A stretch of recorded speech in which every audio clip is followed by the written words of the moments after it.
My name is Tina Volek. I am the city administrator from Billings, Montana. And when Alec called me and asked me to come today and talk about hot gas, I was a little offended.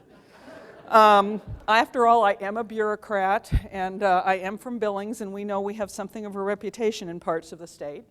But then he explained to me that he wanted me to come and talk about our landfill methane gas program. And I told him that was okay because I have been in this business 30 years and I'm used to talking trash. So that's what we're going to do today a little bit. The city of Billings has had a current landfill in operation since 1968, and we take waste from 14 additional counties and cities in our region. That creates 19,000 tons of waste that we have already placed, and we have an estimated life in our landfill of about 50 years. But like many of you who are operating landfills, and some of you who are operating wastewater plants, we are required by DEQ to monitor the methane, and once it gets to a certain level, to deal with it. And we had set aside $725,000 to deal with that methane problem, and we didn't know exactly when it was going to hit us. In the last few years, we have learned that there are other communities across the country that have begun to tap their landfills for methane. And we began a process of looking at how we could go about doing that. There is quite an investment. In fact, MDU, with whom you'll learn we ultimately contracted, is making an investment in the neighborhood of $8 million. Plus, our staff did not include people who were knowledgeable or familiar enough with the operation of a methane project to really undertake that level of a project. We would have had to add staff. We had no guarantee at that point that we had sufficient methane to undertake this project.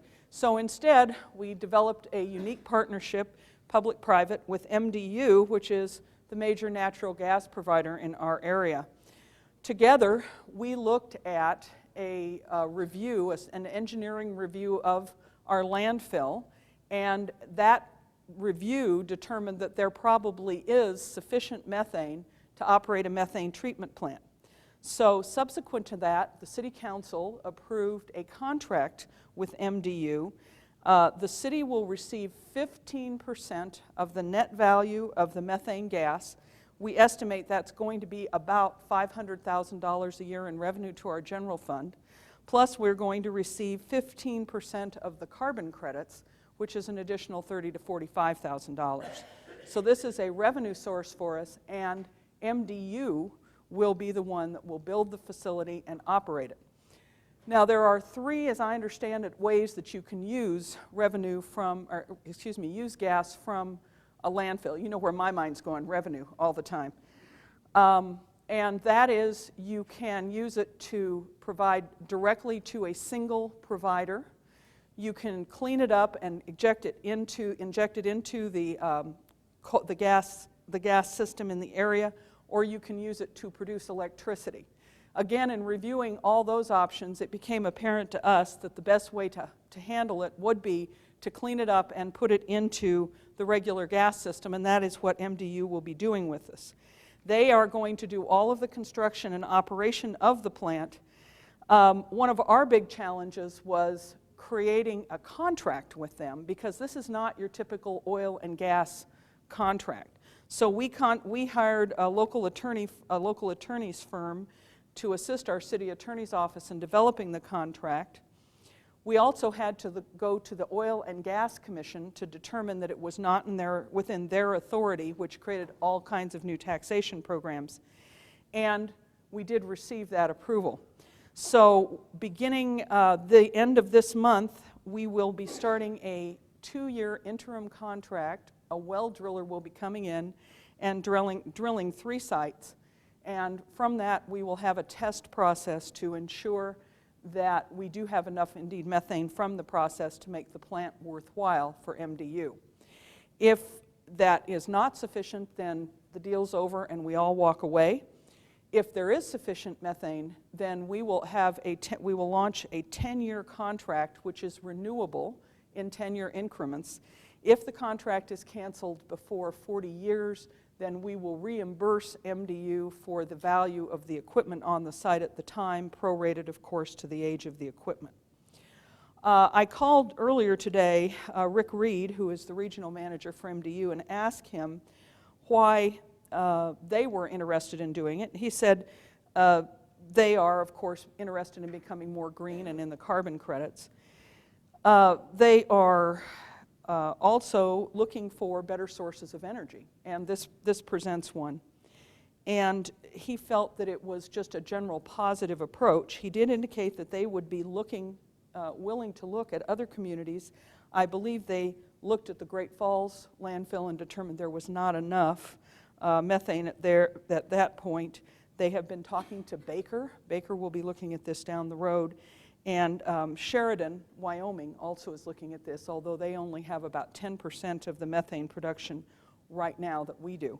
So there are some possibilities out in the future. Another possibility is your wastewater treatment plant. We already capture some of that gas and reuse it, although it's a very corrosive gas. It requires a good deal more cleaning, is another opportunity. And we think it is a good public-private partnership that will benefit all of us in the long run, make our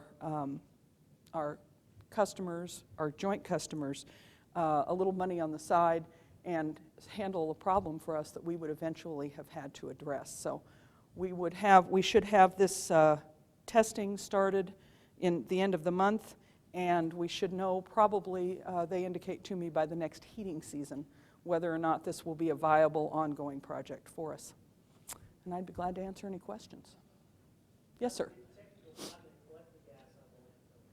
They drill into it just like you would any other gas site. They're bringing a well driller on, and then they pipe it into a treatment plant right there, and then it's just directly injected into the regular gas system.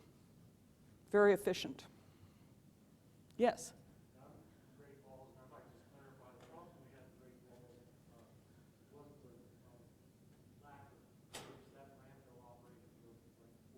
Mm-hmm.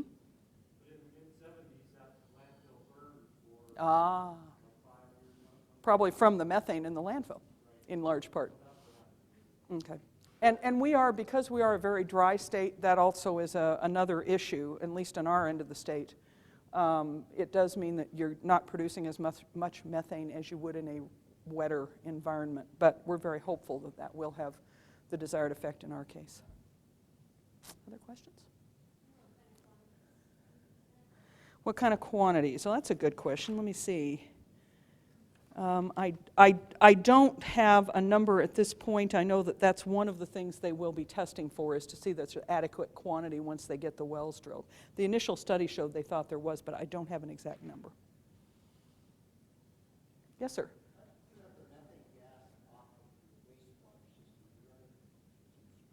Yes, we do, and we reuse it for some processing out there. It's not profitable for us, but it lowers our other costs, operating costs, yeah. One of the things that we, as I'm sure most of you face, is that our utility bills for our treatment plants are just out of sight. They're enormous, and well over $1 million in the case of our water plant, for example, I know in a given year. So it's a very expensive process for us. Thank you very much.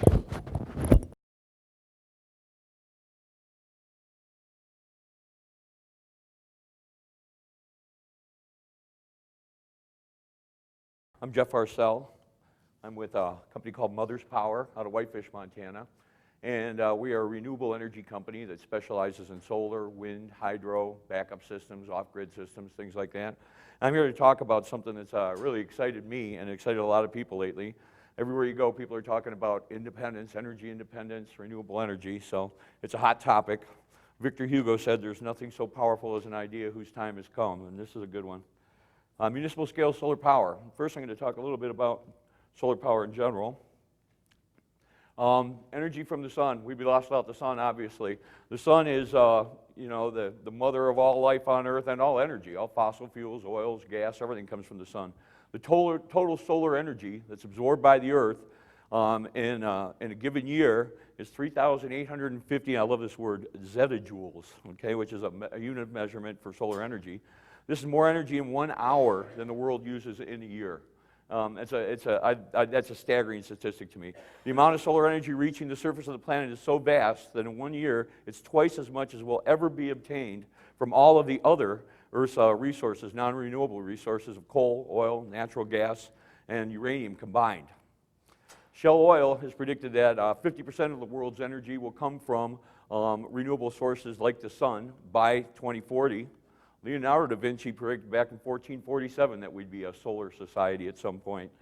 And it's interesting to note about 2 billion people in the world today do not have electricity. And although we account for only 5% of the Earth's population, we do use 26% of the energy.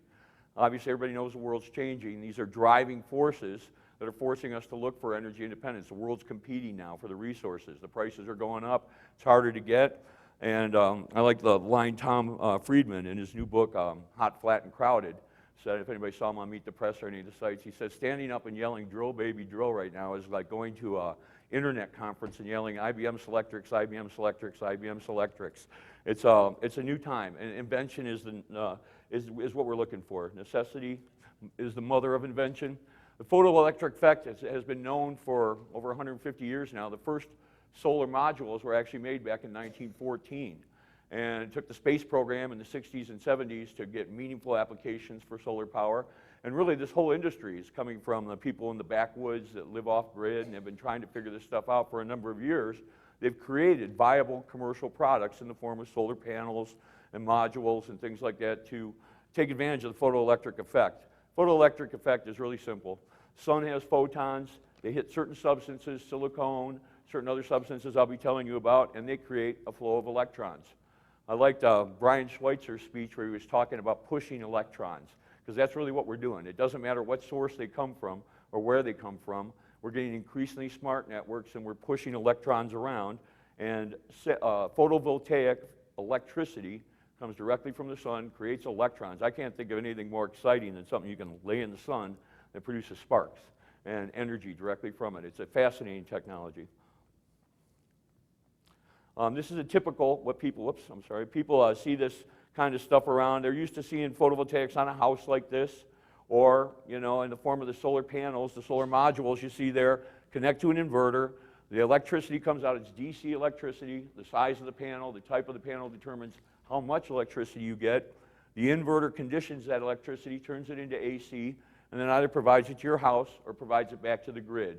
And the big thing that's fueling the growth in solar power now is in recent years we've come up with what's called net metering technology or grid-tied technology.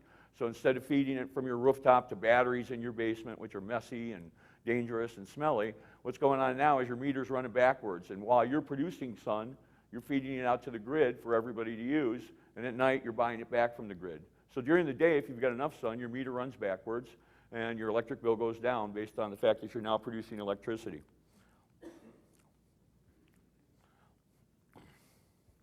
We're in an area of incredible photovoltaic solar growth right now. The production has been doubling. In the last 20 years, the cost of solar power has dropped 90%. In the next 5, it's going to drop another 50%. And there are so many people converging on this right now. It's just a fascinating area to be in. It's very hard to keep up with the new technology. It's very much like when the computer era and the information technology era took off. We're now in an energy technology area. It's called the post-carbon era, really, in a big sense. It's a new, exciting opportunity for us to redefine how we get electricity and where it comes from. Photovoltaic production has been doubling every 2 years, increasing by an average of 48% each year since 2002. It's the world's fastest growing segment of energy technology. Worldwide photovoltaic market installations have reached a record high of 2,826 megawatts in 2007.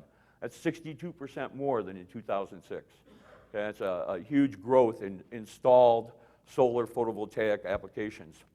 Germany's photovoltaic market is the hottest in the world.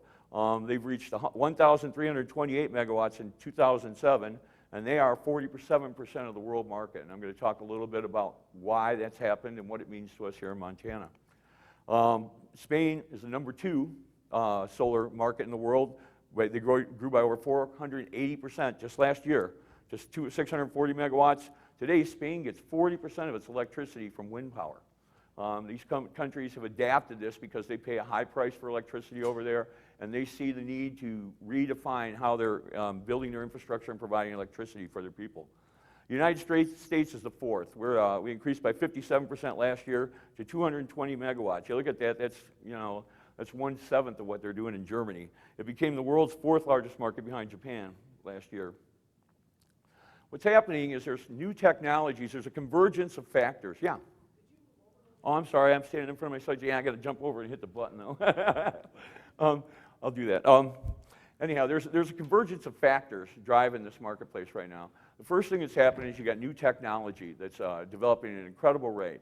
Up to just last year, 2 years ago, silicone was the primary substance used in photovoltaic plants. And because we were competing for silicone with the computer industry and the manufacturer of silicone wasn't keeping pace with the production capabilities of solar module manufacturers, solar panels were expensive and they were hard to manufacture.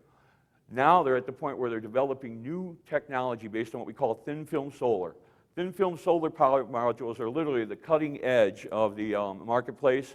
They're cheaper to manufacture because they don't use silicone. They have reduced material costs, reduced energy costs, handling costs, and capital costs associated with building them. In some cases, they're literally mixing together nanoparticle-based polymer compounds and printing them onto an aluminum substrate using printing technology now.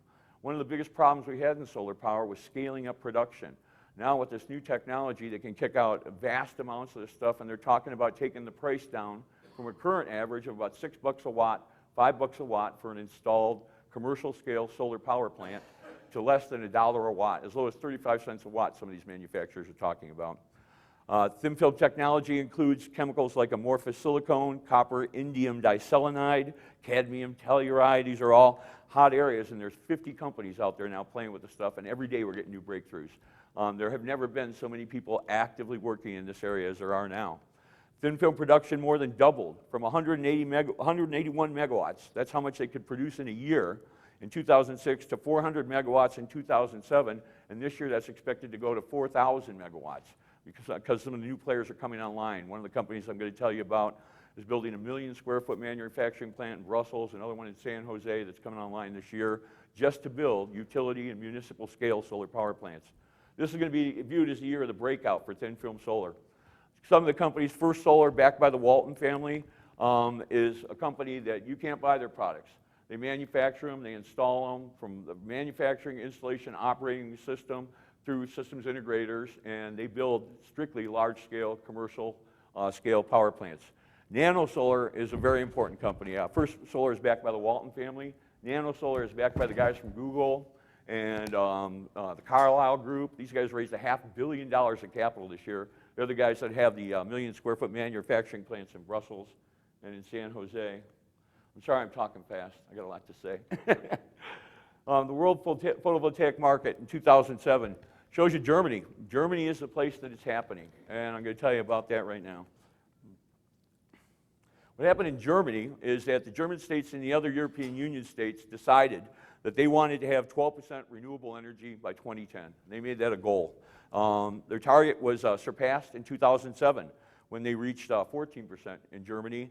So they redefined their goal to be 27% by 2020. 837 megawatts of PV were installed in Germany in 2005. You saw 220 megawatts in the United States last year. So 3 years ago, they had 4 times the production going in over there. And what they did is they introduced a thing called a feed-in tariff. They said, this is important to us. We want to do it. How are we going to pay for it? How are we going to incentivize people to do it?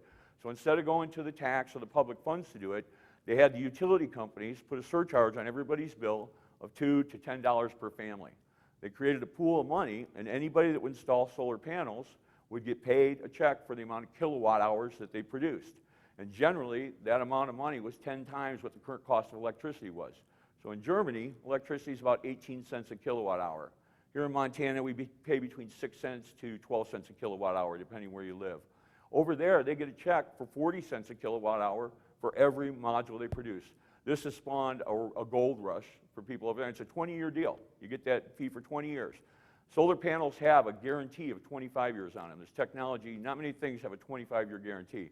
So they are a known commodity. What they'll produce over 25 years is something that's a given.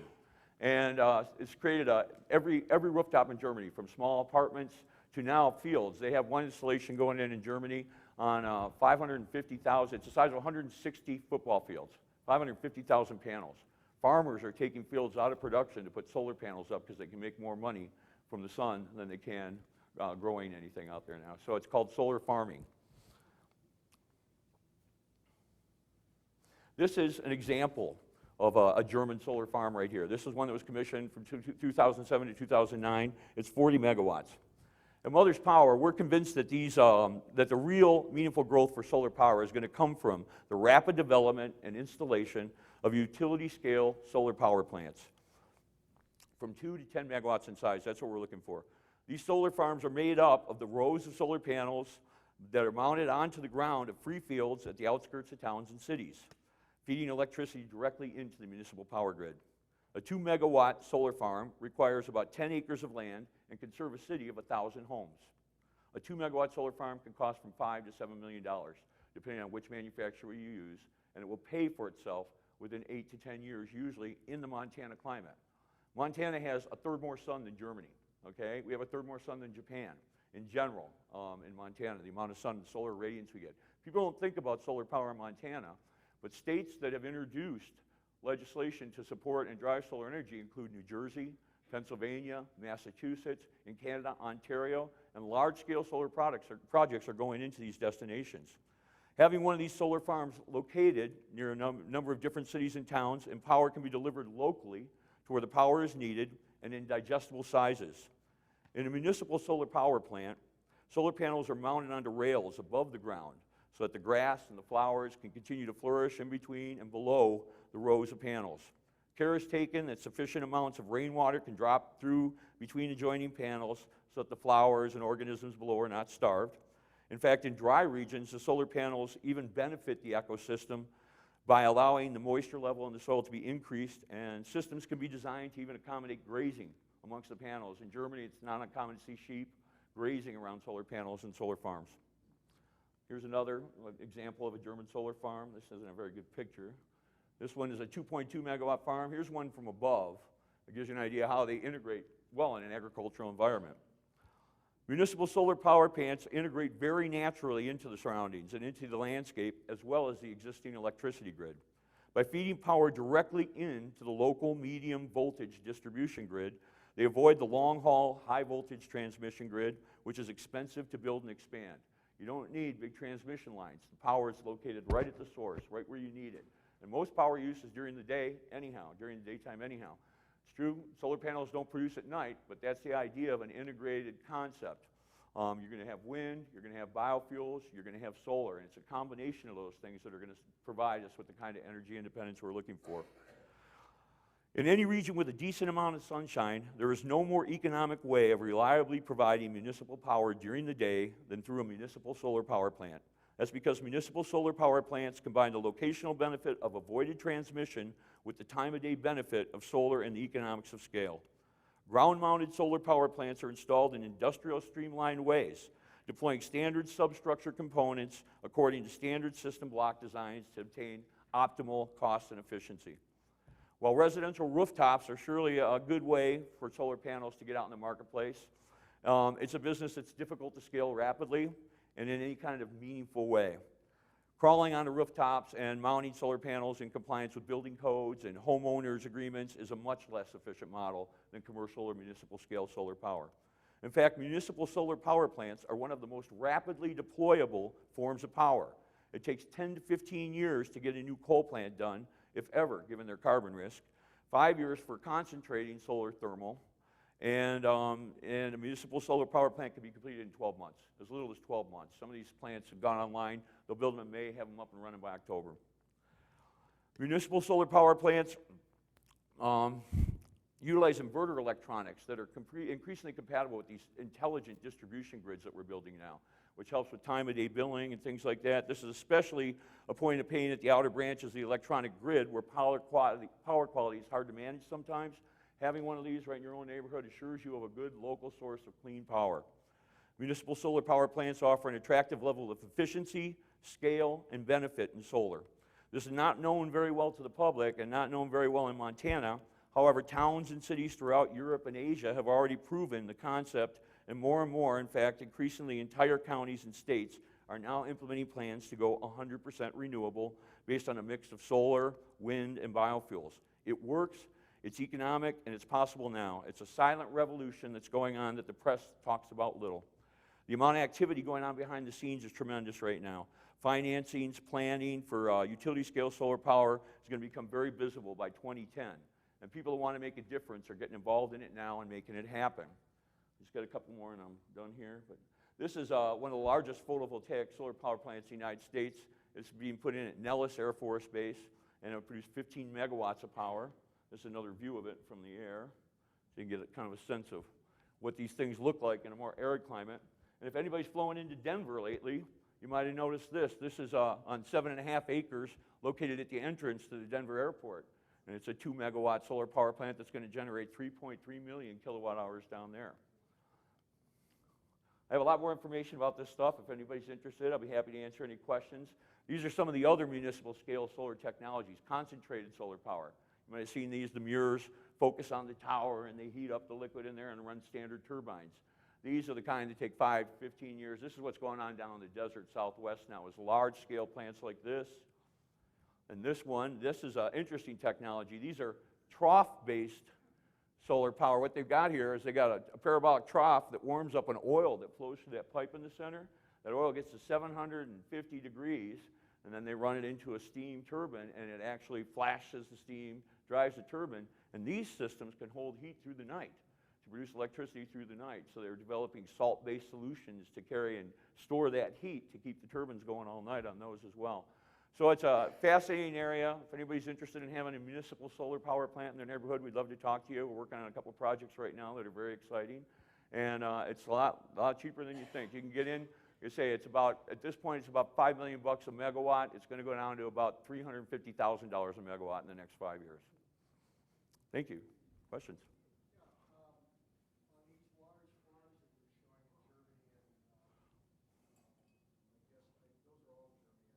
Yeah, most of, they have some, well, actually, there's a couple going in the United States, too. What's the maintenance factor on that? I mean, how many times a year do you have to get in there? It's really remarkably, in fact, I actually got a slide in here that talks about that a little bit. This is a, these are, oops, I want to just show this one real quick. These are some of the big deals going in. The maintenance on it is very low. It's one of the many advantages of these things. You can deploy the farm, put it out there, and literally 1 megawatt can be maintained by 2 guys who visit it 3 times a year. You know, that kind of thing. Washing the panels is one of the things you got to do. You know, you just got to keep them clean because the dirt adds what we call derating. It limits the effectiveness. And that's actually built into the equations. These are some big deals that have just been announced. PG&E just signed up for 2 800-megawatt plants, photovoltaic plants, down outside of San Luis Obispo. I chose these examples because you'll notice this is New Jersey. This is the Atlantic City Convention Center, Allentown, Pennsylvania. These guys all have less sun than us. Okay, and they're making it work out in those markets now. I don't know if anybody's aware, but in the bailout bill, they extended the solar tax credits, 30% on commercial. That all got extended. It's been signed into law. So effective January 1st, not only did they extend the commercial and the residential tax credits, they lifted the $2,000 cap on residential tax credits. So now you can get 30% of your residential solar system. And they've introduced other wind incentives and things like that, production tax credits. There's a whole bunch of driving forces. Other questions? Yeah. 10 acres, which is 1 megawatt, can do between 500 and 1,200 homes, depending on which technology you use. Various panels have different efficiency ratings. The cheaper panels tend to be less efficient. So 1 megawatt generally will provide 700 homes, something like that.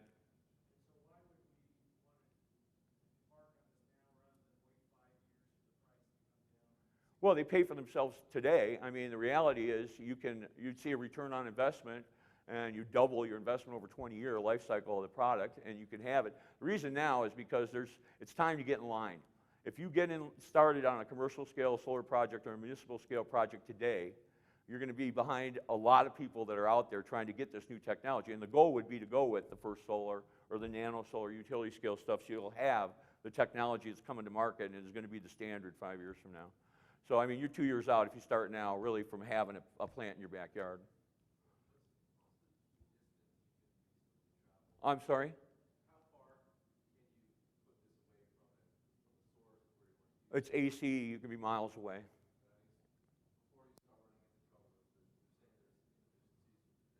Well, you don't need, because this is a different scale of voltage and current, you don't need the high transmission lines and things like that. It can be anywhere you can connect to the grid. 10 miles, 20 miles. Oh yeah, anywhere the grid. If again, you need to have somewhere you can connect to the grid. So as long as you got power lines there, you can pretty much connect. These things kick out 480 volt AC, 3-phase, and they can be connected anywhere. So wherever you got access to the grid, how far out it is, I mean, if you want to build lines 5, 10 miles, I mean, it can be 100 miles, as long as you got access to the grid.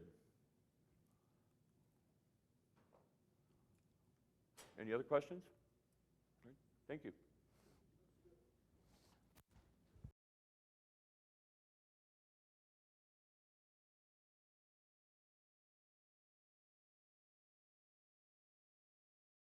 Afternoon. I appreciate my staff being here.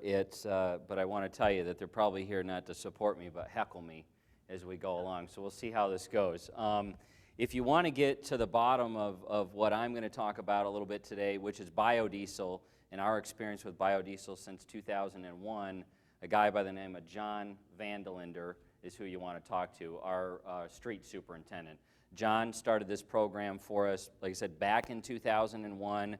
Way before it was popular for elected officials and others to do things like sign the climate action plan and get involved in some of these other efforts. So I would encourage you to look to the folks who are working inside your organization. And we found all kinds of folks who are out there making things happen way before it was kind of politically correct to do so. I'll give you a few stats on our program, and then the other reason my staff is here is they're trying to figure out how I'm going to explain it to you that we run this great biodiesel program when right now we don't use biodiesel. And the reason is we still live in a market-driven system. We have used it successfully up until a few months ago when it got cost prohibitive. Now we're being told, I just got an email from John a couple minutes ago, that in working with our local distributor, we do anticipate later this month to get a rail car load that will bring the price back down to being equal or less than diesel fuel. But that's the magic for us. We don't do this. We can't afford, not even in Bozeman, to throw taxpayer money away because we want to help the environment at this level. So we are sensitive to the fact of what the price is out there. We started in 01, first on a Chevy Duramax, but we really kind of kicked things into effect in 2002 in our overall street department. And we switched over to a B20. I guess B20 means 20% bio, 80% standard diesel. There's also, I guess, a B5 out there, 5% bio, 95% diesel, and we fluctuate between those based on what's kind of readily available in the market, what we can get access to, because like all of us in Montana, we have limited access to product. But we don't only use it on something like a new diesel. As old as a 1978 Fiat is in our fleet that we still use it, that we do utilize it in. We're using about 10,000 gallons a year is what we were using over these past 5, 6, 7 years. And in that, John tells me we really didn't see any ill effects as a result. I think there's a lot of fear out there. Are you going to damage equipment? Is it going to work? We haven't seen that, nor have we seen horsepower changes in equipment. We do still use the same winter additive that all of you are accustomed to using in Montana. So when it's cold and temperatures are down, that same additive is what we use. We also have experienced a decrease in the exhaust that we're emitting, not only on the carbon side, but overall, kind of saying they experience that. 35 pieces of equipment are what we use in the street department, everything from CATs to John Deeres to your standard half-ton pickup trucks, 1-ton pickup trucks, and really haven't seen a problem throughout that. Tank maintenance, where you store it is an issue with storing any petroleum product, and you need to maintain those tanks in the same way that you do if you're storing anything else. That's critical. Currently, like I said, probably the biggest struggle we have with it is gaining access to it, and we work with Story Distributing to do that. And when they can get it in and they bring it in on rail car and we can get access to it, then we're in good shape. If I suspect the market is stronger on the East Coast or the Midwest and we can't get access, then our access is limited. But really, like I said, we have found since 2002 using it pretty heavily, and we've expanded it into other departments and divisions at the city. It's just one of the many things we're trying to do to reduce our carbon footprint, be a little bit more environmentally friendly, and for quite a while it was less expensive than diesel fuel. So it actually came in at a cost savings for us for many years that we used the product. Now, with there, the danger is I'm going to offer to answer questions, and you're talking to the person who is not the expert in this area, but John wasn't available, so yes, sir.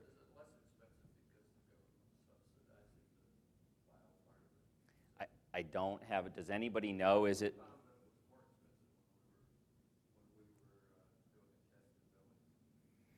I don't know the answer to that question. If the question was, is it less because it's being federally subsidized? And I don't know the answer to that. Yes, sir.